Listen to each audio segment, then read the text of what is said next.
500हून अधिक वर्ष जुन्या जीर्ण झालेल्या प्राचीन मंदिरांचा कायापालट करण्याचा महत्त्वाचा निर्णय देवाभाऊंच्या महायुती सरकारने घेतलाय।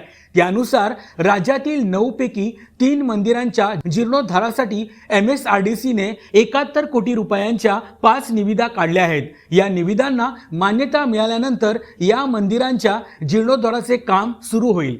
यामध्ये पुणे जिल्ह्यातील कार्ला येथील एकविरा देवी, बीडमधील पुरुषोत्तमपुरी तसेच कोल्हापूर जिल्ह्यातील कोपेश्वर मंदिरांच्या कामांचा समावेश आहे। या निर्णयाची अंमलबजावणी करण्याची जबाबदारी MSRDCकडे सोपवली आहे।